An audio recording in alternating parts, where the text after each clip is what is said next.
Hello hello hello बच्चों, तो कैसे हैं आप सभी लोग। आई होप आप सभी लोग बहुत बहुत बहुत अच्छे होंगे। आप सभी को मेरी तरफ से सबसे पहले गुड मॉर्निंग। और आप लोग वैसे तो सुबह के टाइम पे नहीं पढ़ते हैं, लेकिन आज आपको पढ़ना ही पड़ेगा। ठीक है, आज संडे है तो आज आपको पढ़ना ही पड़ेगा और आप लोग जरूर पढ़िएगा, क्योंकि आज हम लेके आए आपके लिए बहुत ही अच्छा दमदार टॉपिक जो बायो का है, कंट्रोल एंड कोऑर्डिनेशन। कौन चैप्टर है? Control and coordination. बच्चे इस चैप्टर को बहुत ही ज्यादा बोरियत तरीके से पढ़ते हैं, लेकिन वो ये नहीं जानते हैं कि ये चैप्टर बहुत ही ज्यादा इंटरेस्टिंग चैप्टर है। ठीक है, इसमें हम लोग अपने ब्रेन से रिलेटेड टॉपिक्स को कवर करेंगे, अपने न्यूरॉन से रिलेटेड टॉपिक को कवर करेंगे। ठीक है, इनवॉलंटरी मसल्स, वॉलंटरी मसल्स, इन सबसे रिलेटेड टॉपिक को कवर करेंगे हम लोग। ठीक है, तो चलिए हम लोग चलते हैं। सबसे पहले अपने आज का जो चैप्टर है इसको देखते हैं हम लोग कि हम लोग आखिर में आज के चैप्टर में पढ़ने क्या वाले हैं। ठीक है, और ये जो चैप्टर का नाम है कंट्रोल एंड कोऑर्डिनेशन, तो ये है क्या आखिर में। ठीक है, तो सबसे पहले हम लोग स्टार्ट करते हैं। देखिए, कंट्रोल एंड कोऑर्डिनेशन, तो आप देखिए यहां पे it refers to functioning of our body in an coordinate manner in order to response to an external stimuli. ठीक है, बाहर से कोई भी एक्सटर्नल स्टिमुली आता है ना, तो उससे हमारी बॉडी किस तरह, ठीक है, क्या करती है, कोऑर्डिनेट करती है। तो यही हम लोग का क्या है, कंट्रोल एंड कोऑर्डिनेशन है। क्या है? कंट्रोल एंड कोऑर्डिनेशन, यानी कि बाहर से आया हुआ कोई भी एक्सटिमुली, याद रखिएगा एक्सटिमुली मैं अभी आगे बताऊंगा कि एक्सटिमुली होता क्या है। एक्सटर्नल फैक्टर जो होता है ना, एक्सटर्नल एजेंट जो होता है, वो क्या कहलाएगा आपके लिए? स्टिमुली कहलाएगा। क्या कहलाएगा? स्टिमुली कहलाएगा। अब व्हाट इज स्टिमुली, यहां पे देखिए साफ साफ लिखा हुआ है, what is stimuli, any external signal like light. ठीक है, कोई भी लाइट हो सकती है, कोई भी टच हो सकता है, कोई भी पेन हो सकता है, ठीक है, या कोई भी साउंड हो सकता है। तो ये सब क्या है आपके लिए, क्या है, स्टिमुली है। आपने एक चीज नोटिस की होगी, ठीक है, कि आप रास्ते में बाइक चला रहे हो, साइकिल चला रहे हो, तो उस केस में क्या होता है, अचानक से क्या होता है, अचानक से मधुमक्खी, ठीक है, या बरैया जो होती है वो आपके पास आ रही होती है। ठीक है, आप स्पीड में हो, उसका आपका हाथ तुरंत उड़ जाता है ना ऐसे उसको हटाने के लिए। तो वही क्या है, वो जो बरैया थी वो क्या थी, मधुमक्खी थी, वो क्या थी, आपका स्टिमुली थी। क्या थी? स्टिमुली थी। उसके बाद है proper control and coordination is necessary carry out essential function of the life. ठीक है, प्रॉपर जो होता है ना, बहुत सारे ऐसे फंक्शन है, ठीक है, एसेंशियल फंक्शन है जो हमारी बॉडी परफॉर्म करती है। आप एक एग्जांपल और लेता हूं मैं, वो एग्जांपल आप खुद सोचना क्या वो पॉसिबल है। चलिए मैं आपको एक छोटा सा टास्क भी दूंगा अभी, आप याद रखना, वो टास्क को आप पूरा कर लोगे तो मैं समझ जाऊंगा कि आपका ब्रेन, ठीक है, आपका साथ दे रहा है। लेकिन पहले एक आप समझिए कि आपने जोकर देखा है, जोकर, तो जोकर क्या करता है, एक साथ 3 बॉल से खेलता है ना, तो वो कैसे खेल लेता है, क्योंकि उसने क्या किया है, अपने माइंड को, अपने मसल्स को क्या कर रखा है, अपना क्या कर रखा है, वेल ट्रेंड कर रखा है। ठीक है, इसी वजह से क्या होता है, वेल ट्रेंड करने की वजह से ही वो क्या करता है, एक साथ 3 बॉल से खेल लेता है, और उसका जो माइंड है ना बिल्कुल भी डिस्ट्रैक्ट नहीं होता है कि एक बॉल उछाला और दूसरी बॉल छोड़ दिया। और आप क्या करना, आप एक टास्क लो, ठीक है, उस टास्क को आप अभी करके देखो अभी। ठीक है, पेट पे आपको ऐसे हाथ फेरना है अपने, और सर पे ऐसे से मारना है। ठीक है, याद रखिएगा, देखिए मैं कर ले रहा हूं, ठीक है, आप ये करके देखो। ठीक है, अगर आप कर लेते हो तो हाथ का जो पोजीशन है वो चेंज कर देना। इस हाथ से क्या करना, आपको अपना पेट सहलाना है, और इससे क्या करना है, आपको सर पे मारना है। ये देखते हैं ये टास्क कितने बच्चे कंप्लीट कर पाते हैं, और जो भी कंप्लीट कर लेगा वो प्लीज कमेंट जरूर करना। ठीक है, मैं भी देखूं कि हमारे इंडिया में कितने बच्चे हैं जो proper control and coordination, sorry, उनका माइंड प्रॉपर कंट्रोल और कोऑर्डिनेट करता है। ठीक है, चलिए देखिए यहां पे ये जोकर भाई साहब हैं, तो जोकर भाई साहब क्या कर रहे हैं, एक जोकर जो है वो 3 बॉल से खेल रहा है। ठीक है, ये कैसे पॉसिबल है, याद रखिएगा, प्रॉपर कंट्रोल एंड कोऑर्डिनेशन के थ्रू ही पॉसिबल है। ये अपने माइंड को वेल ट्रेन किया इसने, ठीक है, अपने मसल्स को वेल ट्रेन किया है, तभी जाके ये जो गेम है ना वो पॉसिबल है। मैंने भी आपको टास्क दिया है, वो टास्क आप करके बताइएगा जरूर। अब क्या है, control and coordination in animal is done with the help of 2 main systems. ठीक है, 2 मेन सिस्टम द्वारा कंट्रोल एंड कोऑर्डिनेशन क्या होता है, पॉसिबल होता है। पहला क्या है आपका नर्वस सिस्टम, दूसरा है एंडोक्राइन सिस्टम, और इसी एंडोक्राइन सिस्टम को हम लोग हार्मोनल सिस्टम भी कहते हैं। क्या बोलते हैं? हार्मोनल सिस्टम भी कहते हैं। ठीक है, पहला क्या है, नर्वस सिस्टम है और दूसरा क्या है, हार्मोनल सिस्टम है। तो हम लोग को आज इन्हीं दोनों के बारे में पढ़ना है। एक आपका क्या है, नर्वस सिस्टम, और दूसरा क्या है, एंडोक्राइन सिस्टम, या फिर जिसे हम लोग क्या कहते हैं, हार्मोनल सिस्टम के नाम से भी हम लोग जानते हैं। ठीक है, अब यहां पे नर्वस सिस्टम में याद रखिएगा, पूरा न्यूरॉन का स्ट्रक्चर हम लोग को समझना है। किसका स्ट्रक्चर समझना है, न्यूरॉन का स्ट्रक्चर हम लोग को समझना है। आप पीछे स्क्रीन पे देखिए, ये न्यूरॉन का स्ट्रक्चर है, और याद रखिए एग्जाम में अगर आपको आता है तो आपको इसका डायग्राम भी बना के आना है। बहुत ही इजी डायग्राम है, बस इसके नाम आप लोग याद कर लीजिएगा। और क्या क्या नाम याद करना है आप लोग, देखिए सबसे पहले ये देखिए, ये आपका हेयर लाइक स्ट्रक्चर है, ये डेंड्राइट है, ठीक है। और ये जो है ये सेल बॉडी है, ये सेल बॉडी है, क्या है, सेल बॉडी। इसको हम लोग क्या कहते हैं, इसको हम लोग सोमा भी कहते हैं। क्या बोलते हैं, सेल बॉडी को सोमा भी कहते हैं। उसके बाद क्या है, एक्सॉन है, ठीक है, ये पतली से जो लाइन गई हुई है सीधी सीधी, ठीक है, एक्सॉन है। एक्सॉन के बाद ये बीच का जो स्ट्रक्चर है ना, ये न्यूक्लियस है, और ये येलो येलो आपको दिख रहा होगा, वो माइलिन शीथ है। क्या है, माइलिन शीथ है। और ये याद रखिएगा, ये ऑल न्यूरॉन्स में नहीं पाया जाता है, ये किसी किसी न्यूरॉन्स में ही पाया जाता है, ठीक है। और इसी माइलिन शीथ के अंदर क्या होगा, आपका एक्सॉन पाया जाएगा। क्या पाया जाएगा, एक्सॉन पाया जाता है। और इसके बाद जो ये नर्व्स निकली है ना, उसे हम लोग क्या कहते हैं, नर्व एंडिंग कहते हैं। क्या बोलते हैं, नर्व एंडिंग कहते हैं। तो यही आपका न्यूरॉन का स्ट्रक्चर है। अब इसके फंक्शन के बारे में भी हम लोग पढ़ते हैं। पहले आप स्ट्रक्चर देख लीजिए, डेंड्राइट्स आपको देखना है, न्यूक्लियस आपको देखना है, ठीक है। फिर क्या देखना है, सोमा, जैसे हम लोग सेल बॉडी कहते हैं, वो देखना है।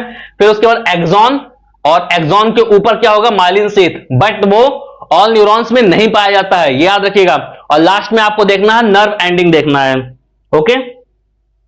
अब पार्ट्स ऑफ न्यूरॉन देखिए, पार्ट्स ऑफ न्यूरॉन कौन कौन से होते हैं। सबसे पहले डेंड्राइट्स, मैं बता चुका हूं। सेल बॉडी, जिसे हम लोग क्या कहते हैं, इसका एक और नाम देते हैं हम लोग, सोमा, क्या देते हैं, सोमा। फिर एक्सॉन, फिर नर्व एंडिंग, ओके। अब देखिए सबसे पहले डेंड्राइट्स की बात कर लेते हैं। तो डेंड्राइट्स जो होता है ना, क्या काम करता है, it receive signals from receptors. Receptor से सिग्नल को रिसीव करता है। क्या करता है, रिसेप्टर से सिग्नल को रिसीव करने का काम किसका होता है, डेंड्राइट्स का होता है। उसके बाद है आपका सेल बॉडी, ये क्या करता है, एम्प्लीफिकेशन ऑफ सिग्नल्स। एम्प्लीफिकेशन का मतलब आप समझ रहे हैं, आपने देखा होगा न्यूज चैनल, क्या देखा होगा, न्यूज चैनल किसे देखा है, वो क्या करता है, छोटे से न्यूज को बढ़ा चढ़ा के आपको दिखाता है ना। आपकी पड़ोस की भाभियां होती है, पड़ोस की मौसियां होंगी, ठीक है, पड़ोस की आंटियां होंगी, वो क्या करती हैं कि अगर आपको नॉर्मल देख लेंगी, ठीक है, किसी लड़की के साथ, तो वो क्या बोलेंगी, अरे आपका बिटवा तो देखिए किसी लड़की के साथ घूम रहा था, लगता है वो उसकी जिया पे होगी, ठीक है।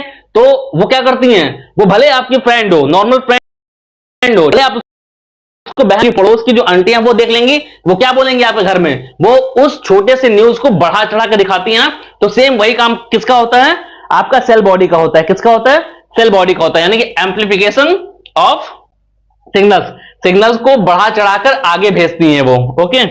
उसके बाद है एक्सॉन। एक्सॉन क्या करेगा, signals travel forward with form of electrical, ठीक है, क्या करेगा, सिग्नल्स को इलेक्ट्रिक फॉर्म में आगे बढ़ाता है। क्या करता है, सिग्नल्स को इलेक्ट्रिक फॉर्म में आगे बढ़ाता है, ओके। तो याद रखिएगा, सिग्नल्स को इलेक्ट्रिक फॉर्म में आगे बढ़ाने का काम किसका होता है, एक्सॉन का होता है। किसका होता है, एक्सॉन का। उसके बाद हम लोग देखते हैं नेक्स्ट टॉपिक अपना, नर्व एंडिंग। तो नर्व एंडिंग क्या करता है, conversion of electric impulse to chemical impulse with the help of neurotransmitter, ठीक है। इसमें जो होता है नर्व एंडिंग क्या करेगा, इलेक्ट्रिक इंपल्स को केमिकल इंपल्स में क्या करता है, चेंज कर देता है, ठीक है। और किसकी हेल्प से, न्यूरोट्रांसमीटर्स की हेल्प से करता है वो, ठीक है। तो नर्व एंडिंग का काम क्या है, न्यूरोट्रांसमीटर्स की हेल्प से इलेक्ट्रिक जो इंपल्स आया है ना, उसको किस फॉर्म में कन्वर्ट करना, केमिकल फॉर्म में कन्वर्ट कर देना, ओके। अब देखते हैं हम लोग टाइप ऑफ न्यूरॉन्स। तो 3 टाइप के आपके न्यूरॉन्स होते हैं। पहला है आपका सेंसरी न्यूरॉन, दूसरा है आपका मोटर न्यूरॉन, तीसरा है आपका इंटर न्यूरॉन, ठीक है। याद रखिएगा, सेंसरी न्यूरॉन, मोटर न्यूरॉन और इंटर न्यूरॉन, इन्हीं तीनों के बारे में हम लोग को पढ़ना है कि ये तीनों न्यूरॉन कौन कौन से हैं और क्या क्या काम करते हैं। तो सबसे पहले हम जानते हैं सेंसरी न्यूरॉन के बारे में, ठीक है। देखिए सबसे पहले हम लोग क्या पढ़ना है, सेंसरी न्यूरॉन के बारे में पढ़ना है। तो they carry information from the receptors in the sense organ the brain, these are also called efferent neuron. तो याद रखिएगा, सबसे पहले सेंसरी न्यूरॉन को हम लोग और किस नाम जानते हैं? एफरेंट न्यूरॉन के नाम जानते हैं। किस नाम जानते हैं? एफरेंट न्यूरॉन के नाम से जानते हैं हम लोग। और इसका काम क्या है? दे कैरी इंफॉर्मेशन फ्रॉम, ठीक है, रिसेप्टर से क्या करेगा? इंफॉर्मेशन लेता है और किसको देगा? Sense organ to brain, sense organ से ब्रेन को देता है। ठीक है, क्या देगा? सेंस ऑर्गन से ब्रेन को देगा। इसका एग्जांपल है when the hear a sound the signals is carried from inner ear to the brain. ठीक है, हम लोग क्या करते हैं? किसी भी साउंड को सुनते हैं, उसके बाद वो हमारे कहां जाएगा? इनर ईयर में जाता है और इनर ईयर से फिर ब्रेन में जाता है। ठीक है, ये उसका एग्जांपल है। अब बात करते हैं हम लोग मोटर न्यूरॉन की। किसकी बात करेंगे? मोटर न्यूरॉन की। They carry information from the brain cells. ठीक है, ये क्या करेगा? ब्रेन सेल से इंफॉर्मेशन को कैरी करेगा टू द एफेक्टर, ठीक है, effector organ to the need response according to the signal sensed, this called as efferent neuron. याद रखिए, मोटर न्यूरॉन को सबसे पहले एफरेंट न्यूरॉन के नाम से जानते हैं। वो एफरेंट था, ये एफरेंट है। ठीक है, याद रखिएगा, एफरेंट न्यूरॉन। तो ये क्या करेगा? एफेक्टर ऑर्गन्स, यानी कि जैसे मान लीजिए यहां पे एग्जांपल देखिए, आप समझ जाएंगे। The brain cell transmit signals to the muscle cells in hand enabling us to remove hand from the hot surface. ठीक है, एग्जांपल है कि मान लीजिए आप और आपके फ्रेंड हैं। ठीक है, आपका जो फ्रेंड है वो क्या करेगा? आप किसी गोलगप्पे टिक्की वाली दुकान पे गए हो, ठीक है, टिक्की गोलगप्पे खाने के लिए। आप बातों में ध्यान है आपका, आपका फ्रेंड ने आपका हाथ उठाया, उठाने के बाद कहां रख दिया? उस हॉट सरफेस पे, यानी टिक्की वाले जो तवा होता है बड़ा सा, उस पे रख दिया। उस पे रखने के बाद आप क्या करोगे? हाथ रखे रहा, बहुत मजा आ रहा नहीं ना, आप क्या करो? तुरंत हाथ हटा लोगे। और हो सकता है अपने फ्रेंड को गालियां दो, हो सकता है उसको मारो, ठीक है, लेकिन आप उस टाइम पे क्या किया? अपने हाथ को जस्ट हटा लिए। ठीक है, तो वो क्या हुआ? वो हाथ हॉट ऑब्जेक्ट से क्या हुआ? आपके हाथ को सिग्नल मिला कि ये बहुत ज्यादा हॉट है। फिर यहां से सिग्नल पास होके कहां गया? माइंड में गया, और माइंड बोला भैया हटा ले।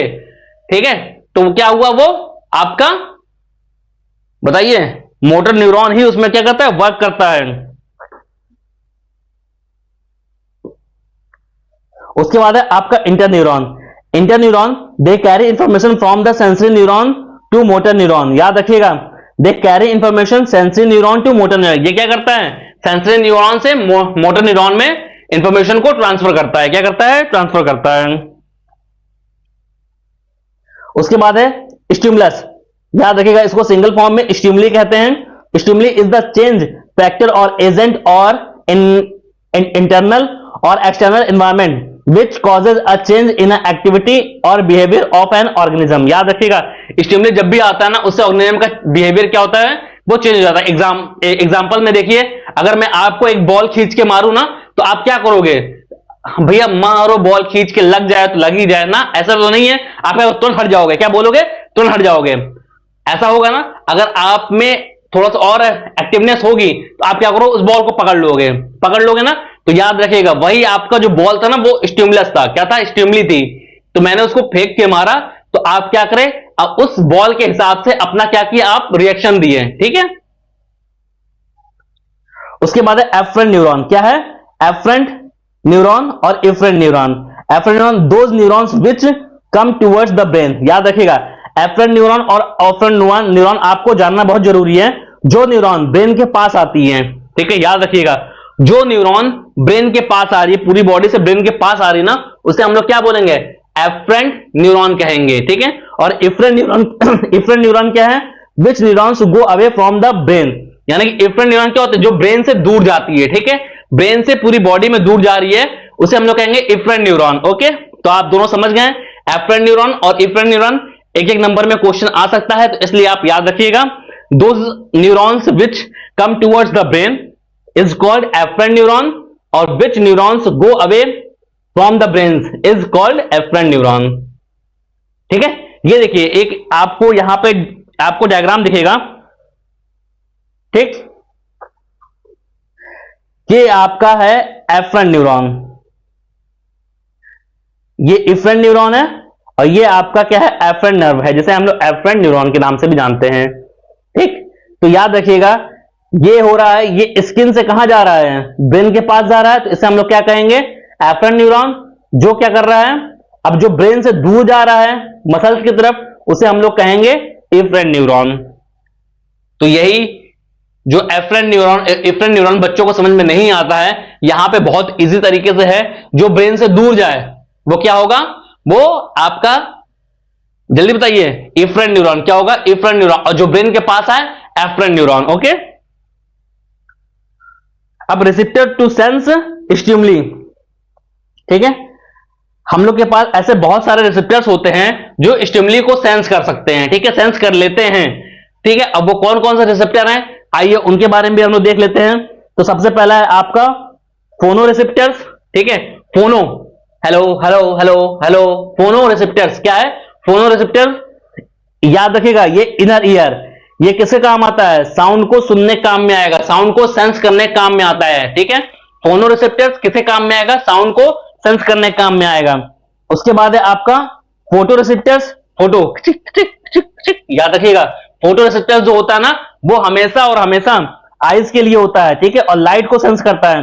फोटो रिसेप्टर किसको सेंस करेगा, लाइट को सेंस करता है। उसके बाद है olfactory receptors, mummy smell आ रही है गंदी वाली, तो ये क्या हुआ, ऑयल फैक्ट्री रिसेप्टर, यानी कि ये किसको सेंस कर रहा है, नोज के लिए यूज होता है और स्मेल को सेंस करता है, किसके लिए, स्मेल को सेंस करता है। उसके बाद है थर्मो रिसेप्टर्स, ठीक है, थर्मो, ओह माय गॉड, मुझे फीवर है, कैसे मालूम चला, ठीक है, याद रखिए कैसे मालूम चला, आपने टच किया, ठीक है, टच, पेन और हीट, याद रखिएगा, टच, ठीक है। उसके बाद क्या है, पेन और हीट, इसको, ये किसको, क्या क्या नाम है, ये किसके लिए यूज होता है, आपके स्किन के लिए। थर्मो रिसेप्टर जो होता है वो किसके लिए यूज होता है, आपके स्किन के लिए यूज होता है। उसके बाद है गैस टेटरी रिसेप्टर्स, यानी गैस टेटरी, अरे यार ये तो नमक है, अरे यार ये बहुत ज्यादा मीठा है, अरे मम्मी तीखी सब्जी क्यों बना दिया, तो ये किसके लिए यूज हो रहा है, टंग के लिए यूज हो रहा है, किसके लिए, टंग, ये सेंस ऑफ टेस्ट, याद रखना, गैस्ट्रेटरी रिसेप्टर जो होता है वो टेस्ट को सेंस करने का काम करता है, ठीक है, और उसका एग्जांपल है टंग। अब बात करते हैं रिस्पॉन्स की, किसकी बात करेंगे हम लोग, रिस्पॉन्स की बात करते हैं। तो response is the reaction towards a stimuli by organisms, ठीक है, और response comes with the help of effectors, response किसकी हेल्प से आते हैं, इफेक्टर्स की हेल्प से क्या आते हैं, रिस्पॉन्स आते हैं। रिस्पॉन्स क्या है, रिएक्शन क्या है, towards a stimuli by an organism, ठीक है, यानी कि देखिए रिस्पॉन्स क्या है, जब स्टिमुली आएगा, ओके, तभी तो आप रिस्पॉन्स करोगे ना, नहीं आया तो आप क्या करोगे, नहीं करोगे रिस्पॉन्स। तो जैसा स्टिमुली आ रहा है वैसा ही आपको क्या करना है, रिस्पॉन्स अगर आप कर रहे हैं तो भैया आपका रिस्पॉन्स हो गया। और याद रखिएगा रिस्पॉन्स हमेशा इफेक्टर्स की मदद से आएगा, याद रखिएगा इफेक्टर की मदद से आता है रिस्पॉन्स। अब इफेक्टर्स क्या होता है, इफेक्टर्स आर टिश्यूज, ग्लैंड्स और muscles which act in response to stimuli receive from the nervous system. Nervous system के द्वारा क्या होता है, नर्वस सिस्टम में ना हम लोग का क्या अटैच होता है, टिश्यू हो सकता है, कोई ग्लैंड्स हो सकता है, मसल्स हो सकता है, ठीक है। जैसे मान लीजिए मैं बाइक चला रहा हूं, तो बाइक चलाते समय रास्ते में अगर मधुमक्खी उड़ के आ रही है तो हम लोग का मसल्स एक्टिव होकर हम उसे हटा देंगे, ठीक है, या फिर उसे पकड़ने की कोशिश करेंगे, भले वो हमारी आंख में घुस जाए, आंख में लग जाए, लेकिन हम क्या करेंगे, उसे हटाने की कोशिश करते हैं, ठीक है। स्टिमुली क्या करेगा, स्टिमुली जो सेंस ऑर्गन है उसे सेंस होता है और उसके बाद रिस्पॉन्स इफेक्टर्स होता है, ठीक है, याद रखिएगा रिस्पॉन्स या इफेक्टर्स आता है, पहले रिस्पॉन्स आएगा और रिस्पॉन्स किसकी हेल्प से आएगा, इफेक्टर्स की हेल्प से आएगा। अब देखिए how abstractly to these signals pass through and between neurons, ठीक है। अब दो न्यूरॉन्स के बीच में, ठीक है, जो इलेक्ट्रिक इंपल्स है ना वो कैसे पास आउट होता है उसके बारे में हम लोग देखते हैं, ठीक है।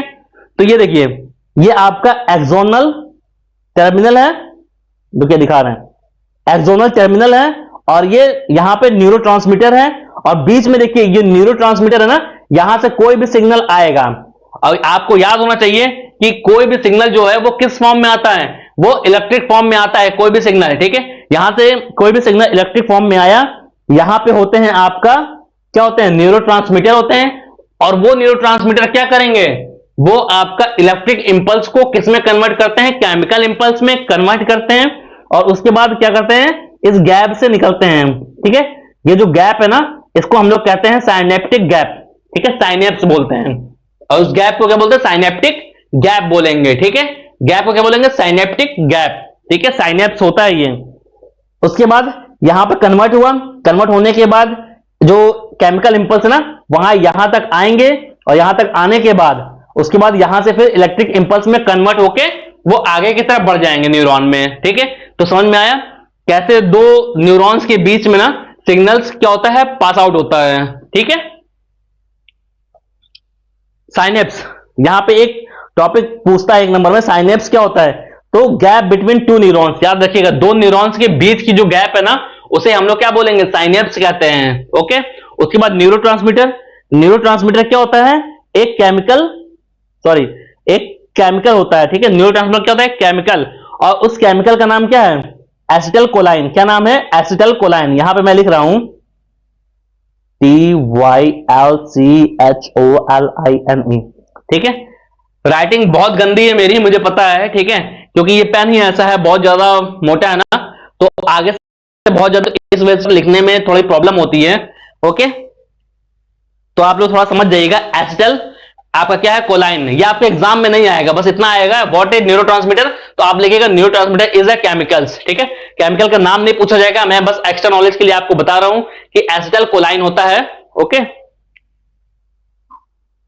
अब देखिए डेंड्राइट्स से कहां जाएगा? जो सबसे पहले जो होता है ना इलेक्ट्रिक इंपल्स, वो आता है डेंड्राइट्स में। डेंड्राइट से कहां जाता है? सेल बॉडी में। सेल बॉडी से कहां जाएगा? एक्सॉन में। एक्सॉन से नर्व एंडिंग में। नर्व एंडिंग से साइनेप्स में। साइनेप्स में किसकी हेल्प से जाता है? न्यूरोट्रांसमीटर की हेल्प से जाता है। और उसके बाद क्या होता है आपका? डेंड्राइट टू नेक्स्ट न्यूरॉन, ठीक है, डेंड्राइट से हो नेक्स्ट न्यूरॉन में चला जाता है, ओके। अब देखिए डेंड्राइट, सेल बॉडी, एक्सॉन और नर्व एंडिंग, यहां तक क्या होता है? ये इलेक्ट्रिकल इंपल्स होते हैं। क्या होते हैं? इलेक्ट्रिकल इंपल्स होते हैं। फिर उसके बाद क्या होता है? यहां से इलेक्ट्रिक इंपल्स से, ठीक है, आपका जो स्टार्टिंग है ना दूसरे न्यूरॉन के डेंड्राइट्स तक, याद रखिएगा, यहां तक क्या होगा आपका? केमिकल इंपल्स होगा। उसके बाद फिर इलेक्ट्रिक इंपल्स में कन्वर्ट होगा और नेक्स्ट आपका न्यूरॉन में चला जाता है, तो वो क्या हो जाएगा? आपका इलेक्ट्रिकल इंपल्स हो जाता है, ठीक है। समझ में आ गया? कोई भी डाउट होगा इस चैप्टर से रिलेटेड तो आप क्या करिएगा? कमेंट कर दीजिएगा, मैं आपको क्या करूंगा? उसकी हेल्प करूंगा। Signals are in the form of electric impulse as they pass from dendrites to nerve ending, ठीक है। Signals are in the form of chemical called neurotransmitter during transmission the message of across synapse, ठीक है। याद रखिएगा, यही बताया है जो मैंने आपको एक्सप्लेन कर दिया है यहां पे। Signals are in the form of electrical impulse, ठीक है, as they pass from dendrites nerve ending. सबसे पहले सिग्नल्स कहां आता है? इलेक्ट्रिक इंपल्स में आता है, फिर डेंड्राइट्स से नर्व एंडिंग में जाता है, ठीक है। Signals are in the form of chemicals called neurotransmitters during transmission of message across the synapse. याद रखिएगा, न्यूरोट्रांसमीटर काम क्या है? ठीक है, उस साइनेप्स से, ठीक है, जो मैसेज है उसको नेक्स्ट न्यूरॉन में पहुंचाना, ओके।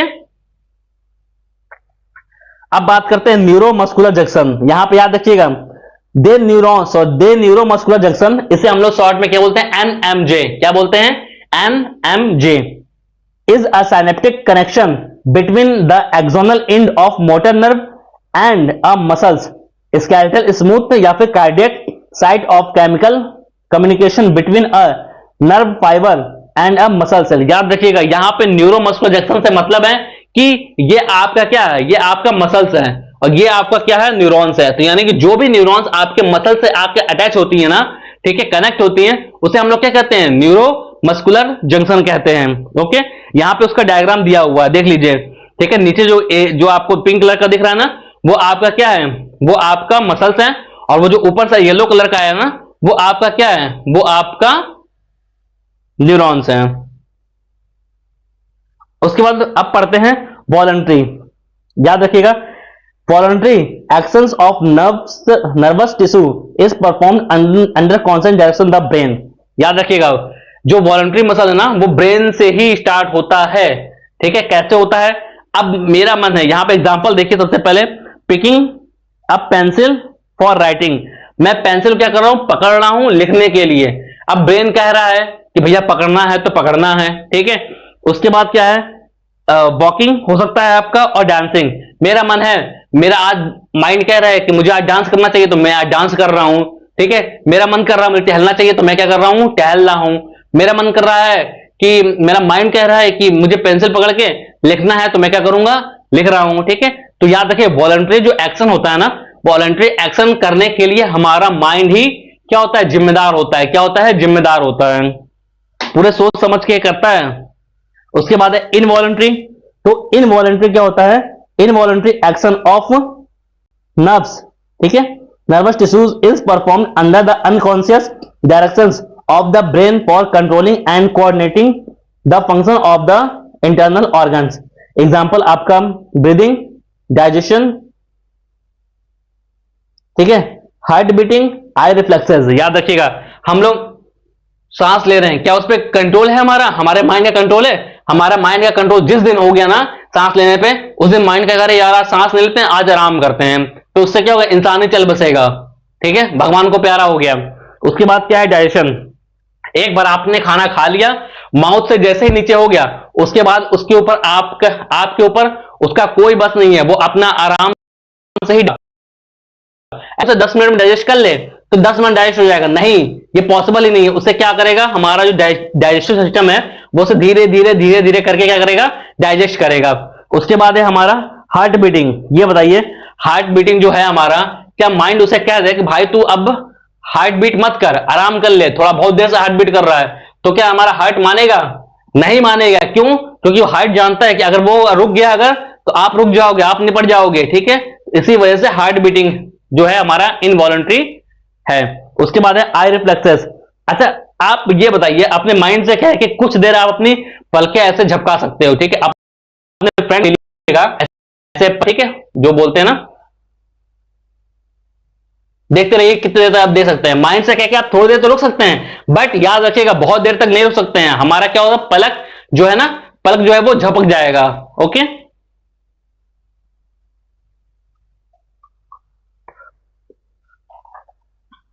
उसके बाद है reflex action is the intermediate response to harmful stimuli. याद रखिएगा, रिफ्लेक्स एक्शन जो है ना, ये वो इमीडिएट रिस्पॉन्स करता है, जो भी आपका हार्मफुल स्टिमुली आता है ना, उससे क्या करता है, तुरंत आपको क्या करेगा, तुरंत आपको रिस्पॉन्स करेगा।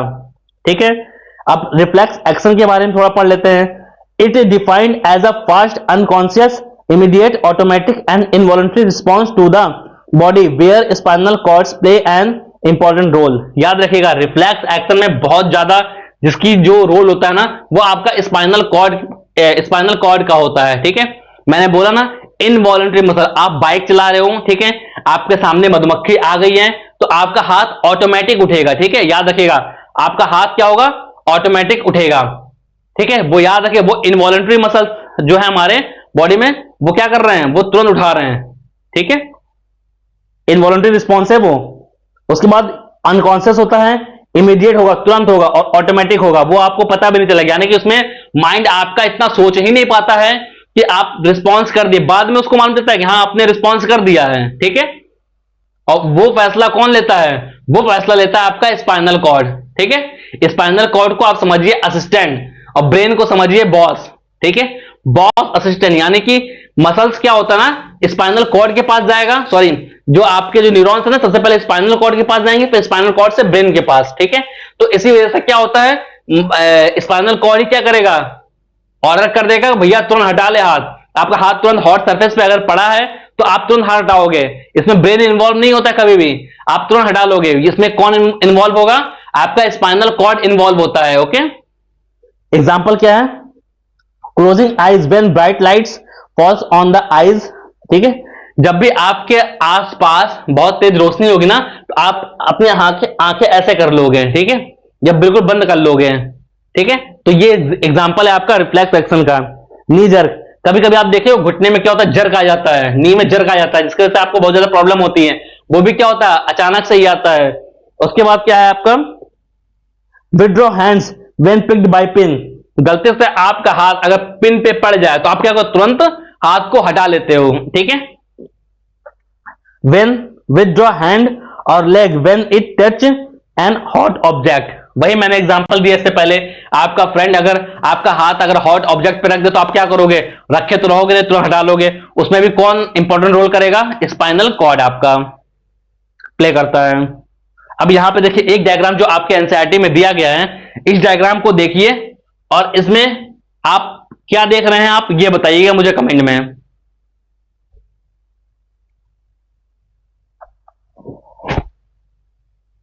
देख लिया आप लोगों ने।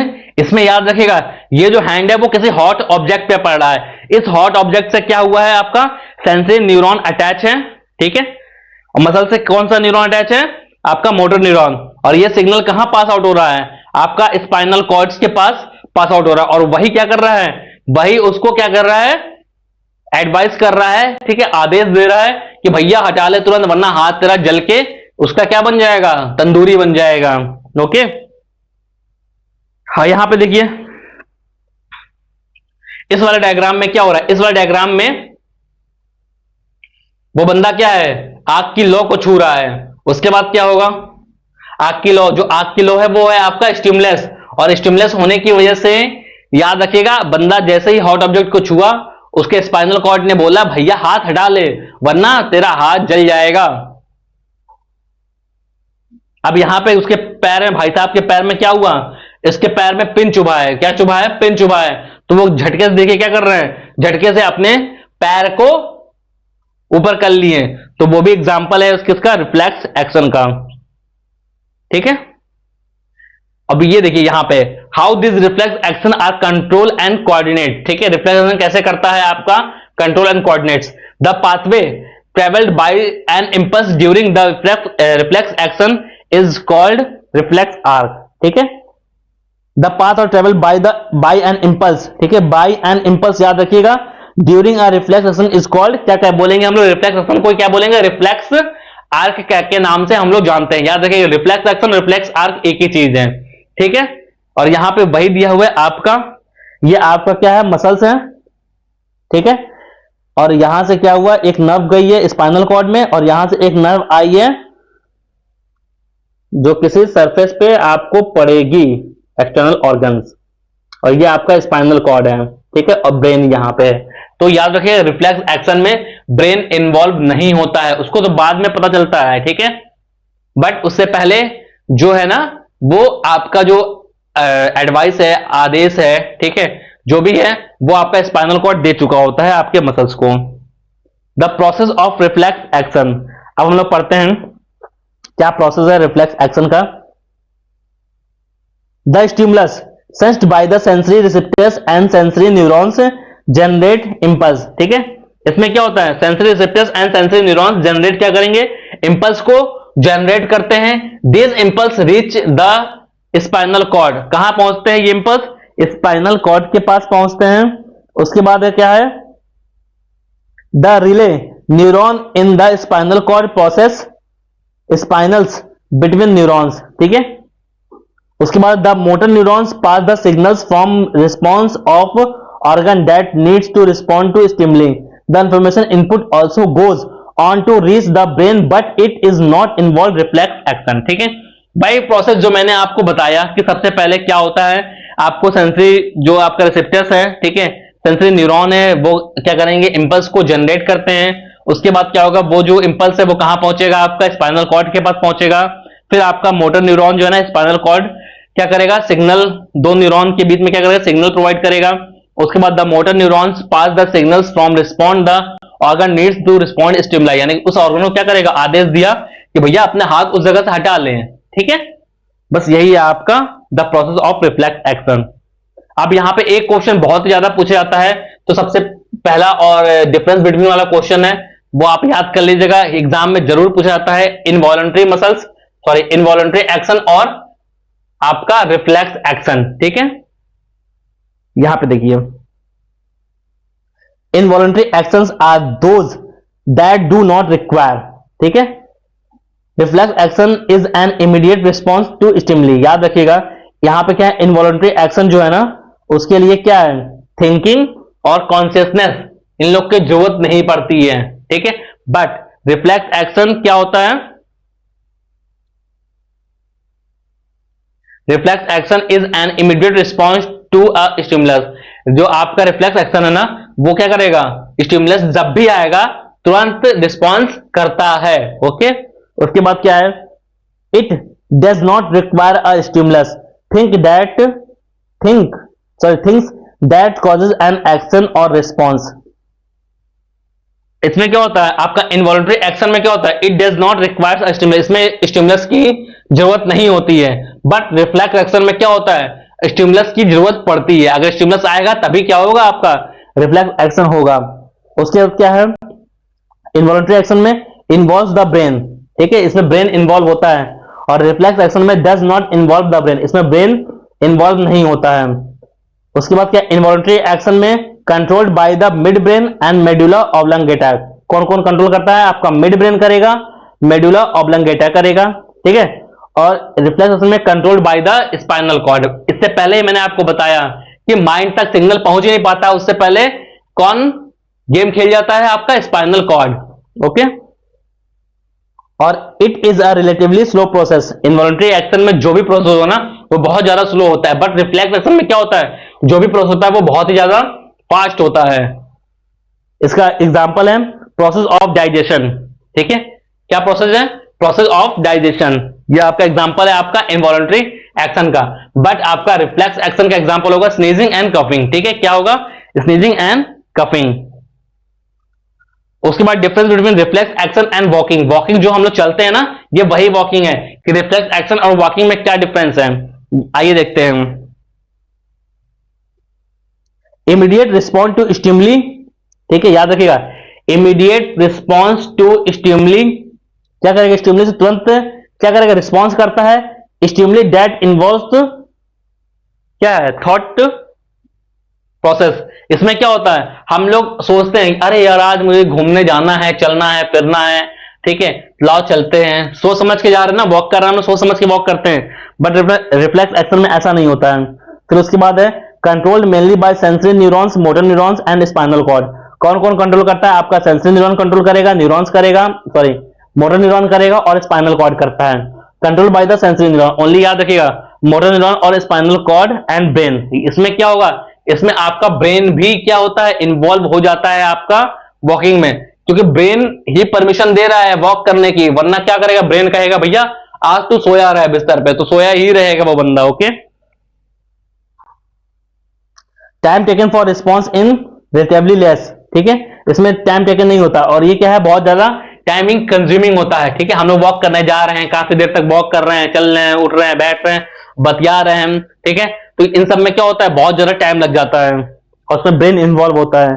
The signal from stimulus reach the brain, the reflex arc does not involve the brain और सिग्नल्स फ्रॉम द ब्रेन। याद रखिएगा, सारा काम होने के बाद जो सिग्नल्स है ना वो ब्रेन तक पहुंचता है, बट ब्रेन इन्वॉल्व नहीं रहता है। बट उस केस में, वॉकिंग केस में, walking involve the cerebellum of the brains of balance, posture and muscles coordinate. याद रखिएगा, जो वॉकिंग में जो बहुत ज्यादा जरूरी है ना, वो आपका है क्या, बैलेंस, बॉडी का बैलेंस और आपके पोस्चर, और उसका कंट्रोल कौन करेगा, उसका कंट्रोल आपका जो माइंड में सेरेब्लम पाया जाता है ना, वो आपका कंट्रोल करता है। क्या, आपका पोस्चर कंट्रोल करेगा और आपके बॉडी का बैलेंस कंट्रोल करता है, ठीक है। अगर सेरेब्लम प्रॉपर तरीके से वर्क ना करें तो आप चलते चलते गिर जाओगे, ठीक है, आपका पोस्चर ऐसे हो जाएगा, तिरछा हो जाएगा। और ह्यूमन नर्वस सिस्टम, इसमें देखिए, अब हम तो इसमें सबसे पहले हम लोग सीएनएस के बारे में पढ़ेंगे, फिर पीएनएस के बारे में। सीएनएस मतलब सेंट्रल नर्वस सिस्टम, और पीएनएस मतलब पेरिफेरल नर्वस सिस्टम। पेरिफेरी का मतलब क्या होता है, एक कोने में, तो इसके बारे में आप याद रखिएगा, ये क्या होता है, माइंड के एक कोने से निकल के स्पाइनल कॉर्ड के एक कोने से निकल के और एक कोने में ही जाता है, ठीक है। तो इसे हम लोग कहते हैं पीएनएस या फिर पेरिफेरल नर्वस सिस्टम कहते हैं। और ये हो गया। और सेंट्रल नर्वस सिस्टम में क्या क्या होता है, आपका ब्रेन होगा और स्पाइनल कॉर्ड होता है, और उसमें कौन होता है, कार्नियल नर्व होता है, स्पाइनल कॉर्ड होता है, और पेरिफेरल नर्वस होते हैं, ठीक है। इसके बारे में अभी मैं डिस्कस करूंगा आपसे। तो हम लोग पढ़ते हैं ह्यूमन नर्वस सिस्टम के बारे में, ठीक है। देखिए, सबसे पहले ब्रेन से जो नर्व निकलेगी, ठीक है, याद रखिएगा, ब्रेन से जो भी नर्व्स निकलती है ना, उसे हम लोग क्या कहेंगे, कार्नियल नर्व्स के नाम से जानते हैं। किस नाम से, कार्नियल नर्व्स के नाम से जानते हैं। और स्पाइनल कॉर्ड से जो भी नर्व निकलेगी उसे हम लोग क्या कहेंगे, स्पाइनल नर्व कहते हैं। क्या बोलते हैं, स्पाइनल नर्व कहते हैं, ठीक है। और ब्रेन और स्पाइनल कॉर्ड की जो नर्व है ना, वो जो होती हैं उसे हम लोग कहते हैं पेरिफेरल नर्वस सिस्टम। क्या बोलते हैं, पेरिफेरल नर्वस सिस्टम। ये जो नर्व होती हैं वो ब्रेन से और स्पाइनल कॉर्ड दोनों से निकली होती हैं, ओके। और आपका जो पीएनएस है ना वो आपके मसल से भी अटैच रहेगा और ऑर्गन से भी अटैच रहता है, ठीक है, कनेक्ट रहता है, ठीक है। जो आपका पीएनएस यानी कि पेरिफेरल नर्वस सिस्टम है वो आपके मसल से भी कनेक्ट है और आपके ऑर्गन से भी कनेक्ट है, ओके। उसके बाद जो पीएनएस आपके मसल से कनेक्ट है ना उसे हम लोग क्या कहेंगे, सोमैटिक नर्वस सिस्टम। याद रख लीजिएगा, एक एक पॉइंट में ये क्वेश्चन आता है कि जो मसल्स, ठीक है, आपके पीएनएस से कनेक्ट हैं उसका नाम क्या है, सोमैटिक नर्वस सिस्टम। और जो मसल्स आपके ऑर्गन से कनेक्ट हैं, सॉरी, जो पीएनएस आपके ऑर्गन से कनेक्ट हैं उसे हम लोग क्या कहेंगे, ऑटोनोमिक नर्वस सिस्टम कहते हैं, ठीक है। ये समझ में आ गया? नहीं आया तो इसका स्क्रीनशॉट ले लीजिएगा, 1 से 2 बार आप पढ़िएगा और पढ़ने के बाद आपको समझ में आ जाएगा। और लेक्चर को आप चाहे तो रिमाइंड करके देख लीजिएगा, आपको खुद समझ में आ जाएगा। अब बात करते हैं ह्यूमन ब्रेन की। तो हम लोग बाकी का जो आगे टॉपिक था उसे कंप्लीट कर चुके हैं। हम लोग को अब पढ़ना है ह्यूमन ब्रेन के बारे में, और ह्यूमन ब्रेन बहुत ज्यादा इंटरेस्टिंग चैप्टर है।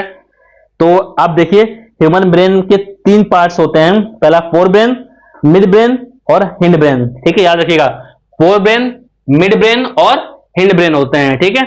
और यहां पे डायग्राम भी दिया है आपका फोर ब्रेन का।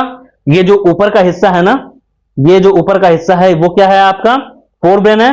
वो जो नीचे का हिस्सा है वो क्या है, मिड ब्रेन है। और ये हिस्सा जो है वो क्या है, आपका हिंड ब्रेन है, ठीक है। ये आपका कौन सा हिस्सा है, आपका हिंड ब्रेन का हिस्सा है, ओके। समझ गए आप, फोर ब्रेन, मिड ब्रेन और हिंड ब्रेन। अब देखिए, ये डायग्राम आपके एनसीईआरटी में दिया गया है, तो इसका मतलब है कि इस डायग्राम से आपको क्वेश्चन बन सकता है। तो इस डायग्राम में देखते हैं आपके क्या क्या नेमिंग किया गया है। सबसे पहले एक खोपड़ी दी गई है, ठीक है, जिसे हम लोग कार्नियम कहते हैं। उसके बाद ये हिस्सा जो है वो फोर ब्रेन का है। ये हिस्सा जो है ना बीचों बीच में देखिए मिड ब्रेन है, ठीक। और ये आपका हिंड ब्रेन में याद रखिएगा, आपका पॉन्स आ गया, मेडुला आ गया और सेरिबेलम आ गया, ठीक है। 3 पार्ट आ गया, पॉन्स, मेडुला, सेरिबेलम, ठीक है। और ये आपका एक दिया है हाइपोथैलेमस, ठीक है। क्या दिया गया है, ये आपका हाइपोथैलेमस दिया गया है। जो व्हाइट रंग का पार्ट दिया गया ना वो हाइपोथैलेमस है। उसके नीचे एक घंटी जैसा स्ट्रक्चर आपको देखा, घंटी जैसा, ठीक है। ये जो एरो दिया गया है, ये देखिए, ये आपका पिट्यूटरी ग्लैंड है, ठीक है। और ये जो आपकी लंबी सी जो एक नली टाइप की निकली है ट्यूब लाइक स्ट्रक्चर, वो आपका स्पाइनल कॉर्ड है। तो यही डायग्राम जो है आपके एनसीईआरटी में दिया गया है, तो इस डायग्राम को अच्छे से आप देख लीजिएगा, ठीक है। जो फोर ब्रेन है ना, फोर ब्रेन में ही मोस्टली जो आपका पार्ट होता है ना वो सेरेब्रम का होता है। किसका पार्ट होता है, सेरेब्रम का पार्ट होता है। और सेरेब्रम के जस्ट ऊपर क्या होता है, स्कल होता है, जिसे हम लोग खोपड़ी कहते हैं, कार्नियम। उसके बाद हाइपोथैलेमस दिया है। हाइपोथैलेमस कहां होगा, आपका मिड ब्रेन में होगा। और पिट्यूटरी ग्लैंड कहां होगा, आपका मिड ब्रेन में होगा। उसके बाद जो है आपका हाइंड ब्रेन का हिस्सा क्या क्या है, पॉन्स, मेडुला और सेरेब्रम, ठीक है। ये आपका हो गया। अब फोर ब्रेन के बारे में देखिए क्या है दिया हुआ है। फोर ब्रेन, इसका मोस्टली पार्ट किससे घिरा हुआ है, सेरेब्रम से घिरा हुआ है, ठीक है। This cerebrum is the largest part of the brain which is dome shaped in structure, ठीक है। सबसे पहले ब्रेन का लार्जेस्ट पार्ट होता है और किस शेप का होता है, एक डोम शेप। डोम मतलब उभरा हुआ, ऐसे एक उभरा हुआ स्ट्रक्चर। आप देखिए इधर उभरा हुआ स्ट्रक्चर जो होता है गुंबद टाइप का, डोम शेप्ड। उसके बाद क्या, it is divided into 2 hemisphere.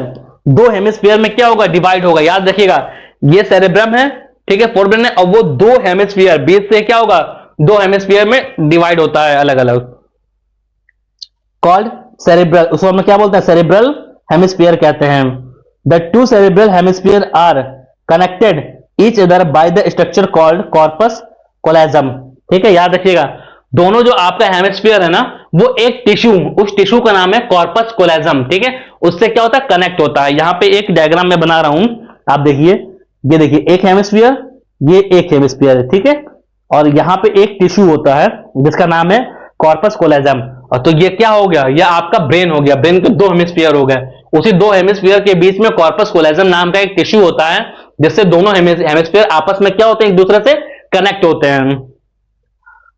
उसके बाद है each hemisphere of the cerebrum is further divided into 4 lobes. याद रखिएगा, ईच हेमिस्फीयर जो होता है ना सेरेब्रम का, वो 4 लोब्स में डिवाइड होता है। सबसे पहला है आपका फ्रंटल लोब, दूसरा पैराइटल लोब, टेम्पोरल लोब और ऑसिपिटल लोब, ठीक है। 4 लोब्स हो गए। पहला frontal lobes, parietal lobes, temporal lobes और ऑसिपिटल लोब्स, ठीक है। जो ईच हेमिस्फीयर होता है ना, वो 4 लोब में डिवाइड होता है। यहां पे देखिए डायग्राम आप देख के समझ सकते हैं। यहां पे देखिए सबसे पहले आपका दिया हुआ ये फ्रंटल लोब, ओके, उसके बाद क्या है टेम्पोरल लोब, ऑसिपिटल लोब और पैराइटल लोब, ठीक है।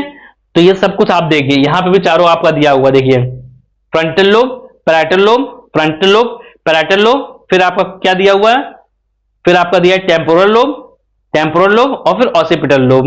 अब इन सब के क्या क्या फंक्शन है, इनको भी हम लोग जान लेते हैं कि आखिर में ये फ्रंटल लोब का काम क्या है। देखिए frontal lobe, this part of the cerebrum controls muscular activity and voluntary movement. याद रखिएगा, आपकी बॉडी में जितनी भी वॉलंटरी मूवमेंट हो रही है ना, वो कौन कौन आपका कंट्रोल कर रहा है, आपका फ्रंटल लोब क्या कर रहा है, उसे कंट्रोल कर रहा है। उसके बाद है आपका पैराइटल लोब। तो पैराइटल लोब क्या है, this part of the cerebrum controls generally sensation such as taste, smell, pain and temperature.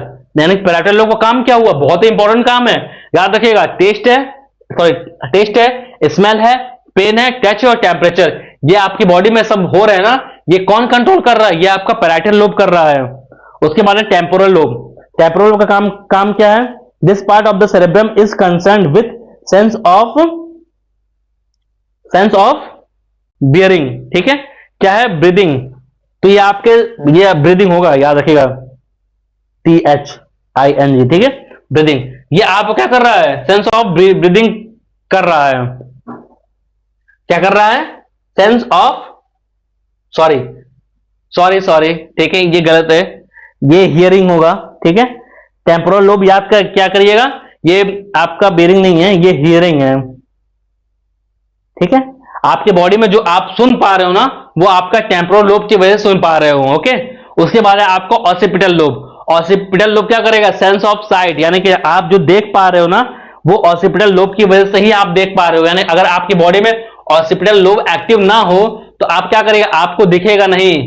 बहुत सारे अंधों में ये प्रॉब्लम होती है कि वो देख नहीं पाते, तो हो सकता है उनके ऑसिपिटल में ये ऑसिपिटल लोब सही से परफॉर्म ना कर पा रहा हो। अब फंक्शन ऑफ फोर ब्रेन पढ़ लेते हैं हम लोग। देखिए, it receives information from sense organs like eyes, ear, skin, nose and tongue, ठीक है। उसके बाद क्या है, it interprets information and control voluntary movements, it change और behaviour on the basis of past experience and memories, ठीक है। हमारे जो पास्ट एक्सपीरियंसेस है, हमारे जो पास्ट मेमोरीज है ना, वो इसमें सेव रहते हैं आपका फोर ब्रेन में। और it maintains balance between stimulus and response, ठीक है। हम जो हमारे बॉडी का बैलेंस है, ठीक है, वो हम लोग कर पा रहे हैं, अपना बॉडी का बैलेंस हो गया आपका। उसके बाद क्या हो गया, आपका स्टिमुलस से जो भी रिस्पॉन्स हम लोग देते हैं ना, वो फोर ब्रेन की वजह से ही देते हैं। उसके बाद क्या है, it regulates the sense of sight, ठीक है, hearing, smell, touch, temperature and pain, ठीक है। ये क्या करता है, हमारे सारे सेंस ऑर्गन को रेगुलेट करने का काम करता है। सबसे पहले क्या, sense of sight, hearing, smell, touch and temperature, okay, और पेन भी। अब मिड ब्रेन की बात करते हैं, तो it acts as a bridge and transmit signals from forebrain and hindbrain, ठीक है। ये क्या होता है, एक ब्रिज की तरह काम करता है। किसकी तरह काम करेगा, ब्रिज की तरह काम करेगा। और सिग्नल्स कहां से कहां तक, फोर ब्रेन से हिंड ब्रेन तक जाता है। और उसके बाद क्या है, it is mainly concern with sense of site and hearing. ये इससे क्या होता है, ये सेंस ऑफ साइट में आपको कंट्रोल करता है और आपके हियरिंग में कंट्रोल करेगा आपका कौन सा, मिड ब्रेन। उसके बाद अगर हिंड ब्रेन की बात करें, ठीक है, हाइंड ब्रेन जिसे कहते हैं, तो हाइंड ब्रेन में क्या है, hindbrain of human beings consist of cerebrum, pons and medulla oblongata. Function of hindbrain की बात करें, तो this cerebrum coordinates the movements, balance of the body and maintains posture. याद रखिएगा, सबसे इंपॉर्टेंट काम है आपके बॉडी को बैलेंस बना के रखना और आपके पोस्चर को सही करना, ठीक है, वरना आप ऐसे चल रहे होते हैं, ठीक है। तो इसीलिए याद रखिएगा कि आपका जो हिंड ब्रेन का काम क्या है, बॉडी का बैलेंस बनाना और बॉडी के पोस्चर को सही करना। उसके बाद क्या है, pons is connected with regulation of breathing rate. Pons, ठीक है, किसको कंट्रोल करेगा, आपका ब्रीदिंग रेट को कंट्रोल करेगा, स्लीप साइकिल को कंट्रोल करता है और एरोसोल कंट्रोल करता है, ठीक है। उसके बाद है आपका medulla oblongata, regulates heart beat, ठीक है। मेडुला ऑब्लांगेटा क्या करेगा, आपके हार्ट बीट को रेगुलेट करता है, ब्लड प्रेशर को करेगा, कफिंग, स्नीजिंग, स्लाइवेशन। स्लाइवेशन मतलब कोई भी अच्छा खाना देख के जो आपके मुंह से लार निकलती है ना, उसे सलाइवेशन कहते हैं। And vomiting and rate of respiration को कंट्रोल करने का काम कौन करेगा? आपका मेडुला ऑब्लंगेटा करता है। स्पाइनल कॉर्ड, अब स्पाइनल कॉर्ड के बारे में, माइंड के बारे में, ठीक है, ब्रेन के बारे में हम लोग ने पढ़ लिया। अब हम लोग किसके बारे में पढ़ेंगे? हम लोग स्पाइनल कॉर्ड के बारे में हम लोग पढ़ते हैं। देखिए spinal cord is a cylindrical extension of the brain. आपके ब्रेन से क्या होता है? Cylindrical pipe tube like structure निकली होती है, जिसे हम लोग स्पाइनल कॉर्ड के नाम से हम लोग जानते हैं। The length of spinal cord varies from 37 to 45 centimetre depending on height of the person. याद रखिएगा, अगर इसके हाइट के बारे में पूछा जाए तो याद रखिएगा ये किस पे डिपेंड करेगा? जो पर्सन की हाइट है ना, उस पर डिपेंड करता है। 37 से लेकर 45 सेंटीमीटर तक हो सकती है। अब फंक्शन ऑफ स्पाइनल कॉर्ड की बात करते हैं। It conducts nerve impulse from every part of the body to the brain and carries message back again. याद रखिएगा, इसमें क्या होता है? इससे क्या होता है? आपके इंपल्स और सारे पार्ट्स के, जो आपके ब्रेन के पार्ट्स है ना, सॉरी, ब्रेन मैसेज क्या करेगा? कैरी करता है और स्पाइनल कॉर्ड को देता है, और स्पाइनल कॉर्ड से जितने भी नर्व्स निकलते हैं ना, वो आपके मसल्स में जाके क्या हो जाएंगे? ठीक है, अटैच होते हैं। उसके बाद क्या है? If regulates reflex action like instant removal of hands from A hot object. क्या करेगा? ये रिफ्लेक्स एक्शन को कंट्रोल करता है। ठीक है, अगर आपका हाथ गलती से हॉट ऑब्जेक्ट पे है तो क्या करेगा? आप तुरंत हाथ डाल होते हैं, किसके परमिशन से? With the help of spinal cord. ठीक है, उसके बाद है control and coordination in animal is done with the help of two main system. ठीक है, सबसे पहले nervous system and endocrine system. Nervous system के बारे में हम लोग पढ़ चुके हैं, अब हम लोग को पढ़ना है एंडोक्राइन सिस्टम के बारे में। इसका मतलब है कि हम लोग अब पढ़ेंगे हार्मोनल सिस्टम के बारे में। ठीक है, बट हार्मोनल सिस्टम से पहले हम लोग क्या पढ़ेंगे? ग्लैंड के बारे में पढ़ेंगे। किसके बारे में? ग्लैंड के बारे में हम लोग पढ़ते हैं कि what is gland, what are gland. तो a gland is an organ which produce and releases substances that perform a specific function in the body. वो क्या करता है? एक सब्सटेंस को रिलीज करता है। ठीक है, और वो कौन सब्सटेंस है? आपका एक एक्सोक्राइन ग्लैंड है और एक एंडोक्राइन ग्लैंड है। ये दोनों क्या करेंगे? एक सब्सटेंस को रिलीज करते हैं जिसे हम लोग हार्मोन कहते हैं। ठीक है, तो सबसे पहले जानते हैं एंडोक्राइन और एक्सोक्राइन में डिफरेंस क्या है। तो देखिए यहां पे क्या है? डक्ट्स। डक्ट्स मतलब डू नॉट हैव डक्ट्स। याद रखिएगा, do not have. Endocrine gland में डक्ट्स नहीं होते हैं। क्या होते हैं? डक्ट्स नहीं होते हैं। और एक्सोक्राइन में डक्ट्स होते हैं। ठीक है, डक्ट्स मतलब pipe like, tube like. Okay, उसके बाद है रूट ऑफ सिक्रेशन। ठीक है, तो secretory products are released directly into the blood stream eventually reaching the target organs hormones. याद रखिएगा, इसमें जो भी प्रोडक्ट सीक्रेट्स होते हैं ना, वो आपके ब्लड स्ट्रीम में चले जाते हैं। ठीक है, और उसके बाद क्या है? Secretory products are released to an internal organ और the external surface area, sorry surface through a duct. ये क्या होता है? इसमें क्या होता है? ब्लड में नहीं जाते हैं ये। एग्जाम्पल में देखिए, एग्जाम्पल में आपका हार्मोन्स है उसमें, और इसमें क्या है? आपका स्वेट, एंजाइम, टीयर्स, मिल्क और सेबम। ठीक है, और एग्जाम्पल में आपका थायराइड ग्लैंड हो गया, पिट्यूटरी ग्लैंड हो गया और एड्रिनल हो गया। ठीक है, इसमें सलाइवरी ग्लैंड हो गया, स्वेट ग्लैंड हो गया, और पैंक्रियाज, लीवर से जो भी प्रोडक्ट सीक्रेट हो रहा है ना, वो हो गया आपका एक्सोक्राइन ग्लैंड में। अब बात करते हैं व्हाट आर हार्मोन्स। हार्मोन्स क्या होते हैं? अभी हम लोग ग्लैंड्स पढ़ रहे हैं, ग्लैंड से सीक्रेट होते हैं हार्मोन्स। ठीक है, तो अब उन हार्मोन्स के बारे में हम लोग को पढ़ना है। देखते हैं, hormones are chemical substance that act like messenger molecules in the body. क्या होते हैं? एक केमिकल सब्सटेंस होते हैं और किसकी तरह काम करते हैं? मैसेंजर मॉलिक्यूल्स की तरह काम करते हैं आपके बॉडी के लिए। उसके बाद क्या है? Hormone circulate in the blood stream and control and coordinate the action of certain cells और ऑर्गन। ठीक है, ये भी याद रखिएगा, हार्मोन्स भी कंट्रोल एंड कोऑर्डिनेशन करते हैं, और बट ये आपके डायरेक्ट आपके ब्लड स्ट्रीम में फ्लोज होते हैं। Okay, they play an important role in growth development. ठीक है, मेटाबॉलिज्म और रिप्रोडक्शन। हार्मोन का जो यूज होता है ना, हार्मोन का जो काम होता है, वो किसमें किसमें होता है? आपके ग्रोथ डेवलपमेंट में होता है, मेटाबॉलिज्म में होता है, और आपका किसमें होता है? रिप्रोडक्शन में बहुत ज्यादा, ठीक है, रोल प्ले करता है। Hormones are secreted in response to external as well as internal stimuli. ठीक है, कभी कभी होता है आप अगर बहुत ज्यादा डर जाते हो तो उस केस में क्या होता है, हमारा जो माइंड है ना, पिट्यूटरी ग्लैंड है, वो एक हार्मोन रिलीज करता है। ठीक है, तो वहां से भी क्या होता है, वो हार्मोन रिलीज हो रहा है, यानी कि एक्सटर्नल स्टिमुली आता है तो भी हार्मोन क्या होता है, रिलीज हो जाता है। Okay, hormones are secreted in small quantity by endocrine gland. Hormone जो होता है बहुत ही स्मॉल स्मॉल क्वांटिटी में रिलीज होता है, और कहां से होता है, एंडोक्राइन ग्लैंड से रिलीज होता है। ओके, अब देखिए यहां पे बहुत सारा, ये डायग्राम आप देखिए, इस डायग्राम को अच्छे से जरा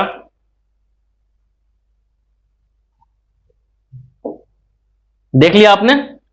इसमें बहुत सारे हम लोग क्या हार्मोन्स हैं और ग्लैंड्स के नाम दिए गए हैं। सबसे पहले माइंड से देखिए क्या है, मैं दिखाता हूं। ये आपका हाइपोथैलेमस ग्लैंड है, इसे जीएनआरएच निकलता है। उसके बाद यहां पे गले में एक थायराइड ग्लैंड है। ठीक है, और यहां पे थाइमस ग्लैंड है। ठीक, पैंक्रियाजिक में देखिए ग्लैंड्स हैं, आपके स्टमक में ग्लैंड है, टेस्टिस में ग्लैंड है, और अगर आप फीमेल हैं तो आपके यूट्रस में भी है। ठीक है, उन सब चीजों से टेस्टिस से याद रखिए एंड्रोजन निकलता है, और यूट्रस से आपका प्रोलैक्टिन और रिलैक्सेशन निकलता है, और ओवरी याद रखिएगा एस्ट्रोजन और प्रोजेस्टेरॉन निकालती है हार्मोन। ठीक है, the following process are carried out one adrenaline is release. ठीक है,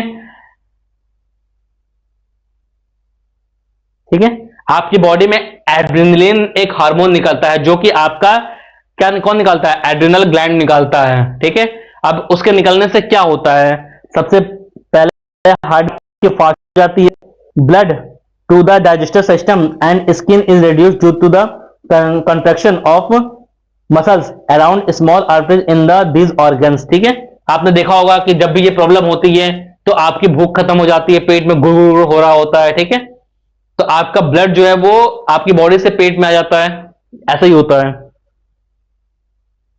उसके बाद है the breathing rate increase because of the contraction of the diaphragm and rib muscles. याद रखिएगा ब्रीदिंग रेट इंक्रीज हो जाती है, डर जाते हैं तो होता है ना, तो उसी केस में ऐसा होता है कि हम लोग का एड्रेनलिन होता है। जब भी एग्जाम आता है आपके पास तब भी आपको एड्रेनलिन हार्मोन रिलीज होने लगता है, आप डर के मारे आपके हाथ पैर कांपने लगते हैं, हार्ट बीट फास्ट हो जाती है, सोचते हो आपके एग्जाम में क्या होगा, एग्जाम में क्या होगा।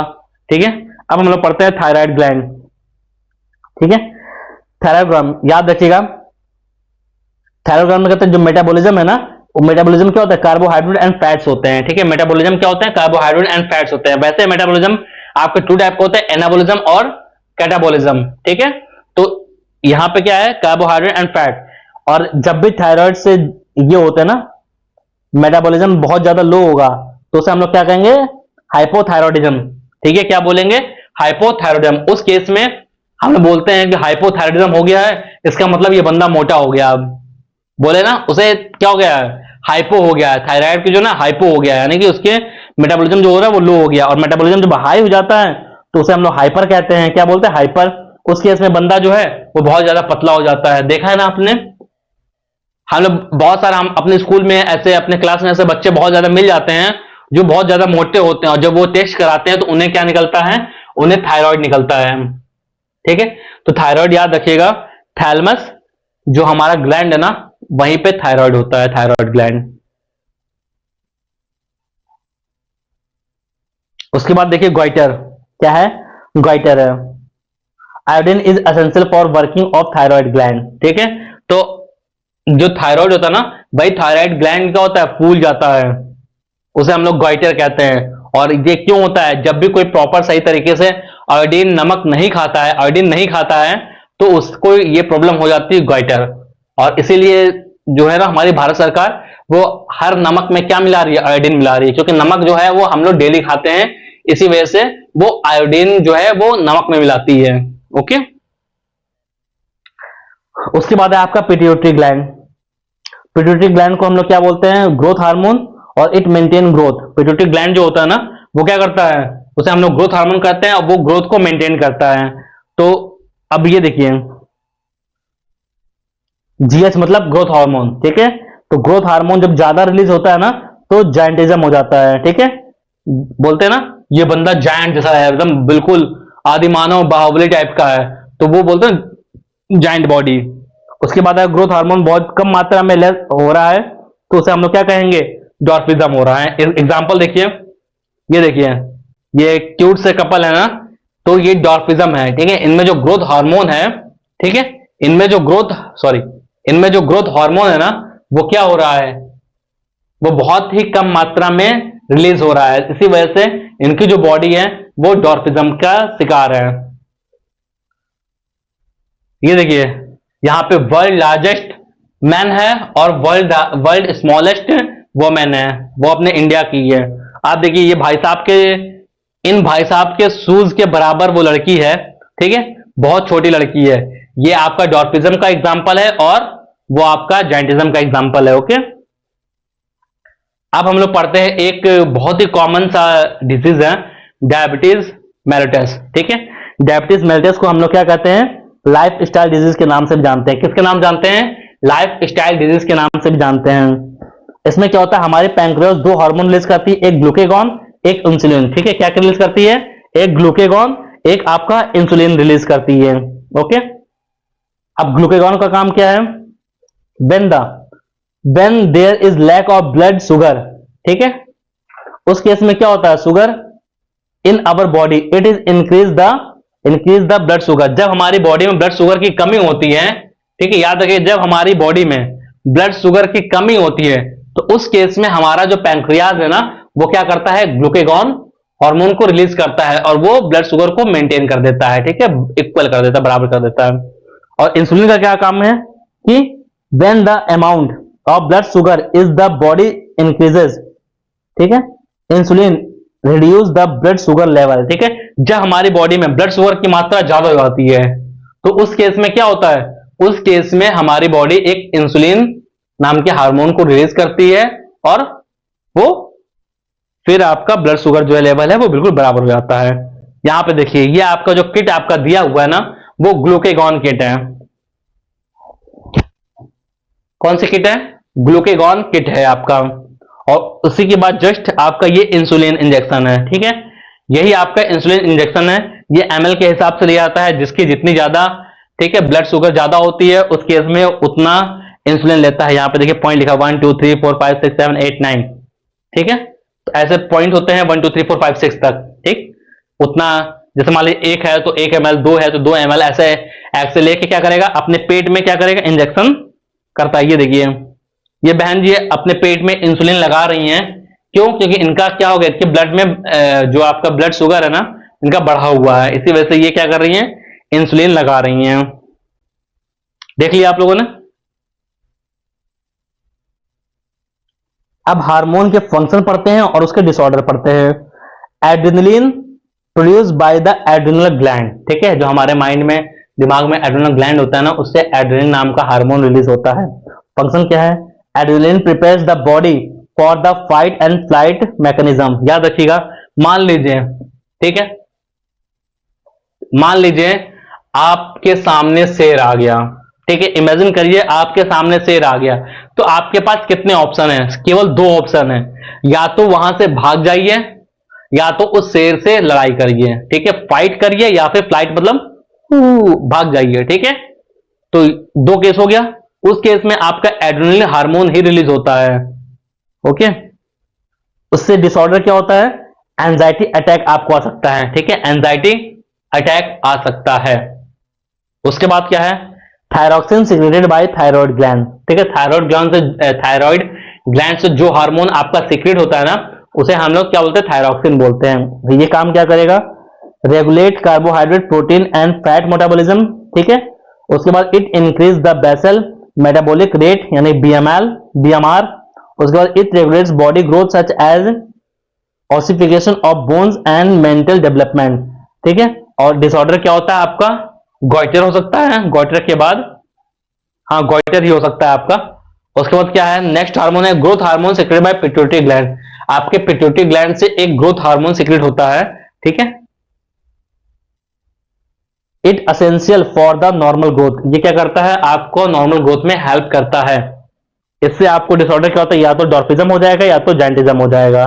उसके बाद है आपका इंसुलिन, ठीक, ब्लड शुगर लेवल को मेंटेन करता है।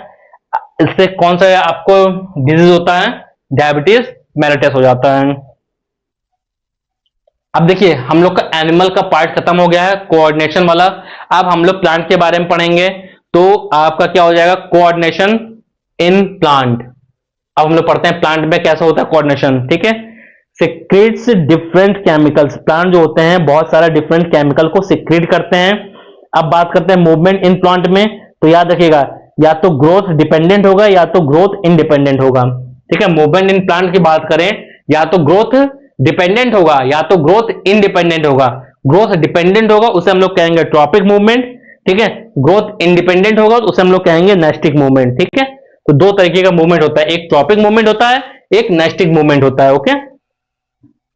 अब ग्रोथ डिपेंडेंट की बात करते हैं, तो इन्वॉल्व ग्रोथ ट्रॉपिक मूवमेंट। इसमें क्या होता है? ट्रॉपिक मूवमेंट जो होता है वो इन्वॉल्व ग्रोथ होता है। स्टिमुली जो होता है उसमें होता है लाइट, टच, वाटर, केमिकल्स, ठीक है।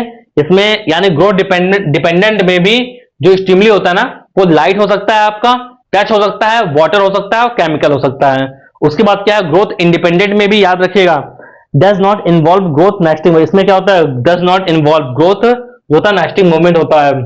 स्टिमुली भी इसमें भी हो सकता है, इसमें भी सेम हो सकता है, टच हो सकता है, लाइट हो सकता है, वाटर हो सकता है या फिर केमिकल हो सकता है, ठीक है। यहां पर मैंने दो ही लिखा है, लेकिन आप लाइट, टच, वाटर, केमिकल इसमें भी कर सकते हैं। और ये क्या होता है? ग्रोथ इंडिपेंडेंट होता है। अब movement due to growth,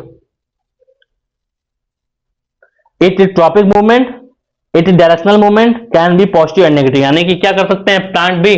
positive और नेगेटिव को क्या कर सकते हैं? फील कर सकते हैं। टाइप्स की बात करें, अगर मूवमेंट ड्यू टू ग्रोथ की टाइप्स की बात करें, तो फोटोट्रॉपिज्म होता है, ठीक है, जियोट्रॉपिज्म, कीमोट्रॉपिज्म, हाइड्रोट्रॉपिज्म, थिग्मोट्रॉपिज्म और थर्मोट्रॉपिज्म। इनके बारे में आप देखिए पीछे पेज पे लिखा हुआ है, ठीक है। ट्रॉपिक मूवमेंट में मैं आपको बता रहा हूं। ट्रॉपिक मूवमेंट की बात करते हैं हम लोग, तो plant movement that takes place along particular directional called tropic movement, ठीक है। ये एक पर्टिकुलर डायरेक्शन में होता है। This movement can be towards that direction of the stimulus और अवे, ठीक है। स्टिमुलस की तरफ होगा या फिर स्टिमुलस से दूर होगा। उसके बाद the stimulus can be gravity, light, chemicals etcetera हो सकते हैं। फोटोट्रॉपिज्म यानी कि लाइट, जियोट्रॉपिज्म यानी ग्रेविटी, कीमोट्रॉपिज्म मतलब टच, नहीं टच नहीं होगा, कीमोट्रॉपिज्म केमिकल होगा। यहां पे इसका यहां पे केमिकल कर लीजिएगा, ये केमिकल होगा, ठीक है। हाइड्रोट्रॉपिज्म वाटर, थिग्मोट्रॉपिज्म क्या होगा? आपका केमिकल्स हो जाएगा। थिग्मोट्रॉपिज्म ये केमिकल्स नहीं होगा, यहां पे टच होगा, ठीक है। ये थोड़ा गलत लिख गया है तो याद रखिएगा, कीमोट्रॉपिज्म केमिकल और थिग्मोट्रॉपिज्म ये आपका टच हो जाएगा, और थर्मोट्रॉपिज्म यानी कि हीट हो जाएगा। अब एक एक करके इन सब के बारे में पढ़ते हैं, आपके एनसीईआरटी में दिया गया है, ठीक है। और विथ डायग्राम आपको देखना है, इसमें मैं आपको विथ डायग्राम ही बताऊंगा। देखिए phototropism movement due to light, ठीक है। लाइट की तरफ आपने प्लांट देखा होगा, ऐसा प्लांट जो जिसका मूवमेंट केवल लाइट की तरफ होता है। सनफ्लावर देखा है? तो सनफ्लावर एक ऐसा प्लांट है जिधर जिधर लाइट जाता है, सूरज उधर उधर उसका मुंह घूमता जाएगा, घूमता जाएगा, घूमता जाएगा। और जैसे सूरज डाउन हुआ, ठीक है, उसका भी मुंह क्या हो जाएगा? डाउन हो जाता है, ठीक है। तो ये हो गया आपका movement due to light. Shoot system positive phototropic, यानी कि प्लांट का जो ये सूट सिस्टम है ना, वो क्या करेगा? सन की तरफ पॉजिटिव बिहेवियर करेगा। और रूट सिस्टम क्या करेगा? नेगेटिव जियोट्रॉपिक, नेगेटिव फोटोट्रॉपिक होगा ये, ठीक है, फोटोट्रॉपिक। ये रूट सिस्टम यहां पे होगा, ठीक है। अब यहां पे देखिए geotropism movement due to gravity, movement due to gravity, gravity की तरफ मूवमेंट होता है। यहां पे क्या सूट सिस्टम नेगेटिव, नेगेटिव क्या होगा? नेगेटिव जियोट्रॉपिक होगा ये, ठीक है। सूट सिस्टम यानी कि जो स्टेम होता है वो क्या ग्राउंड की तरफ झुक जाता है, ठीक है, नहीं ना, वो क्या करता है? वो केवल और केवल लाइट की तरफ ही रहता है। तो यानी कि वो क्या हुआ? आपका नेगेटिव रिस्पॉन्स कर रहा है। और रूट सिस्टम जो होता है किसी प्लांट का, वो पॉजिटिव जियोट्रॉपिक होता है, यानी कि वो ग्रेविटी की तरफ ही मूवमेंट करता है। उसके बाद है कीमोट्रॉपिज्म यानी chemical, due to the chemicals. इसमें क्या होता है? केमिकल की तरफ इसका मूवमेंट होता है। Movement due to pollen tube towards ovule, मैंने इससे पहले आपको पढ़ाया था चैप्टर, ठीक है, ऑर्गेनिज्म रिप्रोड्यूस वाला। उसमें आप देखिएगा उसमें फ्लावर के बारे में जब पढ़ाया था, पॉलन ग्रेन आते हैं, स्टिग्मा पे अटैच होते हैं, वहीं से क्या होता है, ट्यूब होता है, और यही ओव्यूल से क्या होगा, एक केमिकल रिलीज होता है, ठीक है। उस केमिकल की तरफ ये जो मेल गैमेट्स है ना, वो क्या होते हैं, खींचे हुए चले जाते हैं, ठीक है। तो क्या हो गया वहां पे, movement due to chemicals. Hydrotropism, अगर आप पानी, एक जगह पानी रख देना प्लांट्स के पास, तो आप देखिएगा कि उनकी जो रूट है ना, वो प्लांट वाटर की तरफ अट्रैक्ट हो जाती है, ठीक है। तो उसे कहते हैं हम लोग मूवमेंट ड्यू टू वाटर। इसे हम लोग क्या बोलेंगे, हाइड्रोट्रोपिज्म बोलते हैं। Growth roots towards a nearby water body, water body जहां भी होगी रूट्स होंगे उधर ही मुड़ जाते हैं। उसके बाद thigmotropism, movement due to touch. क्या होता है, movement due to touch, growth of tendrils across wooden pillar. आपने ऐसा ऐसा आपने प्लांट देखा होगा, ठीक है, जिसे हम लोग क्रीपर प्लांट्स कहते हैं। वो क्या करता है, टच करते हुए आगे की तरफ बढ़ता है, जैसे वुडन पिलर जो है उससे क्या करेगा, अपने आप को बांध देता है, फिर उसके बाद पकड़ के ऊपर चढ़ जाता है, ठीक है। आप यहां पे डायग्राम देखिए आप, ठीक है, यही है आपका क्रीपर प्लांट्स। अब नेस्टिक मूवमेंट्स पढ़ते हैं हम लोग। नेस्टिक मूवमेंट जो होता है, नॉन डायरेक्शनल मूवमेंट होता है in plant in response to stimulus is called nastic movement है। Nastic movement is not directional movement, nastic movement directional movement नहीं है of the plant part. If nastic movement whatever the directional of stimulus, all of the parts of the plant equally move the same direction. याद रखिए इसमें क्या होता है, इसमें directional movement नहीं है, ये स्टिमुलस की तरफ, इसमें प्लांट क्या हुआ, सेम डायरेक्शन में मूव करता है। This type of movement generally seen in leaves, flower, petals and etceteras, ठीक है। ये कहां कहां पे शो होगा, आपके लीव्स में शो होता है, फ्लावर में शो होगा, और आपका कहां पे शो होगा, आपके पेटल्स में शो होते हैं, ठीक है। एग्जाम्पल ऑफ नेस्टिक मूवमेंट्स की बात करते हैं अगर हम लोग, तो when we touch the leaves of a sensitive plants like प्यूडिया, प्यूडिया, ठीक है, pudica, touch me not the fold. देखिएगा आपने एक प्लांट देखा होगा, टच मी नॉट, छुई मी का प्लांट देखा होगा, जिसको छूते ही क्या होता है, जिसको छूते ही वो मुरझा जाता है, ठीक है। वो आपका नेस्टिक मूवमेंट का एग्जांपल है। और उसके बाद क्या है आपका, it is due to the stimulus of light that petals of dandelion flower open the morning and close the evening. याद रखिए डेंडेलियन फ्लावर होता है वो कब ओपन होता है, आपका मॉर्निंग में ओपन होगा और इवनिंग में क्या होता है, क्लोज होता है, हो जाता है, ठीक है। वो भी नेस्टिक मूवमेंट का ही एग्जांपल है आपका। उसके बाद क्या है, it is due to the stimulus of light that the petals of moon flower close the morning open in dark night. क्या कब होता है, जो मून फ्लावर होता है वो कब खिलता है, आपका डार्क नाइट में खिलता है, उसके बाद जैसे ही मॉर्निंग होता है उसके बाद वो क्या होता है, वो क्लोज हो जाता है, ठीक है। वो भी एग्जांपल है आपका नेस्टिक मूवमेंट का। यहां पे difference between tropic movement and nastic movement है, उसको भी देख लेते हैं जल्दी से हम लोग। Directional response to the stimulus, ठीक है, डायरेक्शनल रिस्पॉन्स होता है स्टिमुलस पे, नॉन डायरेक्शनल रिस्पॉन्स होता है स्टिमुलस। उसका ग्रोथ डिपेंडेंट मूवमेंट है और ये ग्रोथ इंडिपेंडेंट मूवमेंट है। मोर और लेस परमानेंट एंड इरिवर्सिबल, ये क्या होता है, मोर और लेस परमानेंट एंड इरिवर्सिबल है, और टेम्पररी एंड रिवर्सिबल प्रोसेस होता है। एग्जांपल है आपका टच मी नॉट, ठीक है। उसके found in all plants, tropic movement है वो ऑल प्लांट्स में पाया जाता है, but found only a few specialized plant में नेस्टिक मूवमेंट होता है।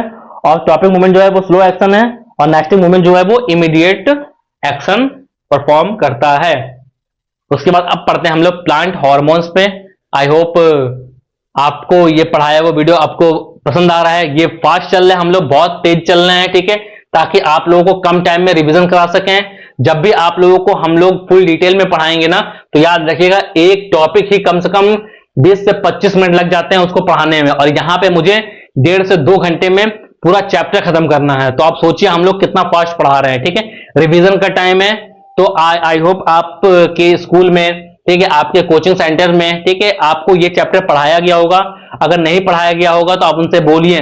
उसके बाद अगर आप ये वीडियो देखेंगे ना, तो यकीन करिए आपको ये सब कुछ समझ में आएगा। अगर नहीं भी आता है तो आप मुझे कमेंट करिएगा, मैं आपको प्रॉपर एक एक टॉपिक की वीडियो बना के आपके लिए अपलोड करूंगा, ठीक है, या फिर लाइव आके पढ़ाऊंगा। लेकिन आप उससे प्रॉपर समझ जाओगे, क्योंकि याद रखिएगा अगर आपका बेस क्लियर नहीं है तो आपको बहुत ज्यादा प्रॉब्लम होने वाली है आपके 11th एंड 12th में।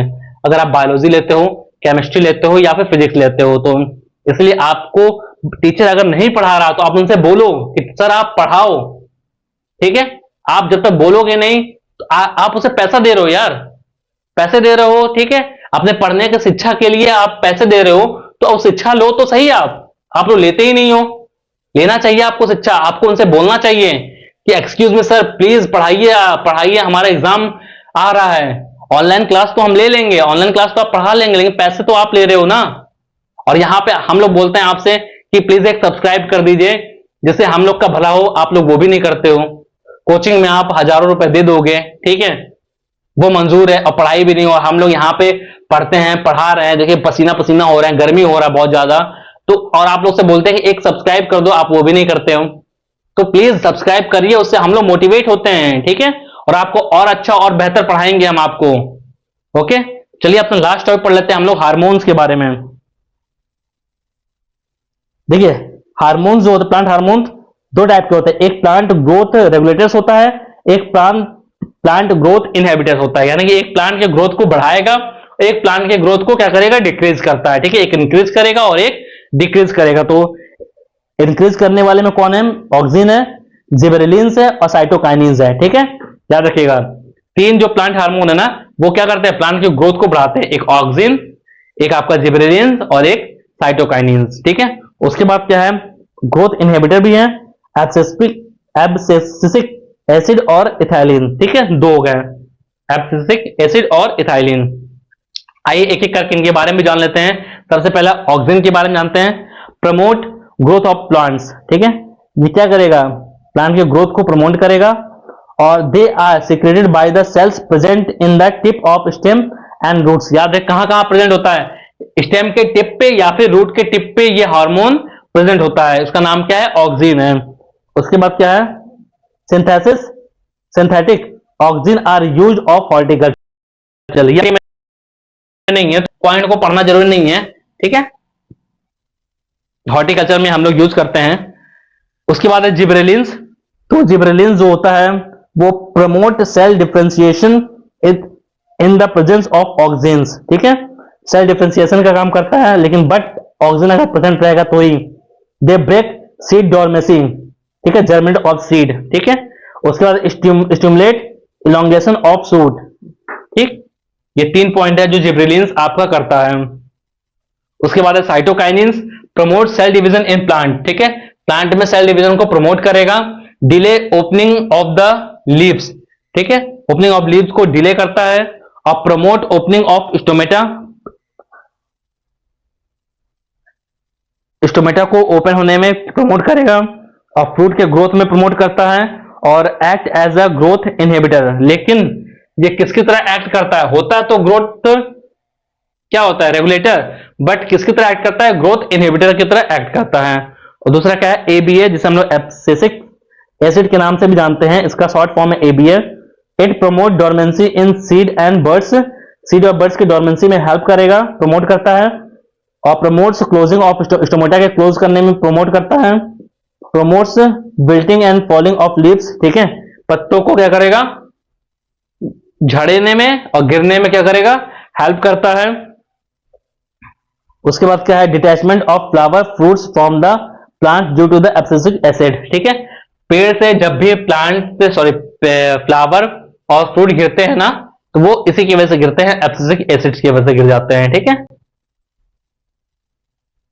अब बात करते हैं अपना लास्ट टॉपिक है इथाइलिन। तो इथाइलिन क्या होता है, रैपनिंग इंक्रीज सेंसेशन काम करता है। It is only gas hormone, ठीक है। और भी जितने हार्मोन हम लोगों ने पढ़ा वो सारे हार्मोन या तो लिक्विड थे, ठीक है, या तो आपका कैसे थे, सेमी लिक्विड थे। बट ये हार्मोन जो है वो आपका गैस हार्मोन है इथाइलिन। ये क्या करेगा, सेंसेशन में हेल्प करेगा, इंक्रीजेस में, और रैपनिंग मतलब फलों को पकाने में हेल्प करता है। आप देखे होंगे और ये क्या होता है, फलों में पाया जाता है।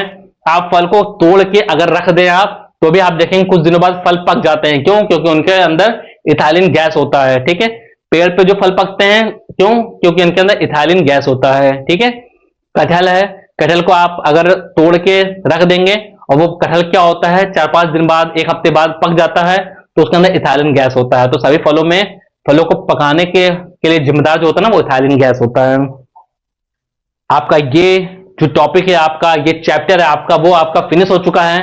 अब इसके बाद नेक्स्ट चैप्टर जो आपका 10th का बचा हुआ है, हेरेडिटी, बहुत ही अच्छा, बहुत ही स्ट्रांग चैप्टर है। और इस चैप्टर से आपको इन फ्यूचर में बहुत सारे क्वेश्चन पूछे जाते हैं आपका। और आप इस चैप्टर को अच्छे से पढ़ लीजिएगा। रिवीजन फास्ट था, और यकीन करिएगा बहुत सारे टॉपिक मैंने समझा दिए अच्छे से, लेकिन बहुत सारे टॉपिक मैं ऊपर ऊपर से ही लेके गया। क्यों? ताकि आप लोग, वो जो टॉपिक था वो बहुत ही इजी टॉपिक थे, और आप लोग कहीं ना कहीं पढ़े होंगे। अगर आप लोगों ने कहीं नहीं पढ़ा है तो याद रखिएगा, यहीं से रिवीजन करना स्टार्ट कर दीजिए आप, ताकि आपके एग्जाम में अच्छे मार्क्स आ सकें। ओके, बस आप लोगों से यही उम्मीद है कि आप लोग नोट्स बना रहे होंगे, नोट्स बनाइएगा और अच्छे से इसे याद भी कर लीजिएगा। याद रखिएगा, अगर आप याद नहीं करेंगे तो आपको इन फ्यूचर प्रॉब्लम होनी ही होनी है, और एग्जाम में तो बहुत ही ज्यादा होगी, क्योंकि एग्जाम में आपका रिटन आता है, ठीक है, ऑब्जेक्टिव नहीं आता कि आप टिक लगाते जाओगे, आपको लिखना ही पड़ेगा। तो इसलिए लिखिएगा, लिखने की प्रैक्टिस करिए। राइटिंग अच्छी नहीं है तो वो भी आप राइटिंग के लिए भी प्रिपेयर करिए। मैंने एक वीडियो बनाया है, उस वीडियो को जाके देखिए, उसमें बहुत अच्छा मैंने पॉइंट्स बताया, 5 बेसिक पॉइंट्स मैंने बता रखे हैं, जिससे आप अपने राइटिंग को इंप्रूव कर सकते हो। ओके, चलिए, अगर वीडियो आपको पसंद आई हो तो आप वीडियो को लाइक कीजिएगा, चैनल को सब्सक्राइब करके अपने दोस्त लोगों में शेयर कर दीजिएगा, और बेल आइकन दबा लीजिएगा, जिससे मेरे आने वाले वीडियो के सारे नोटिफिकेशन आप तक सबसे पहले पहुंचे। चलिए फिर मिलते हैं अपने नेक्स्ट वीडियो में, तब तक के लिए बाय बाय, टेक केयर, जय हिंद, जय भारत।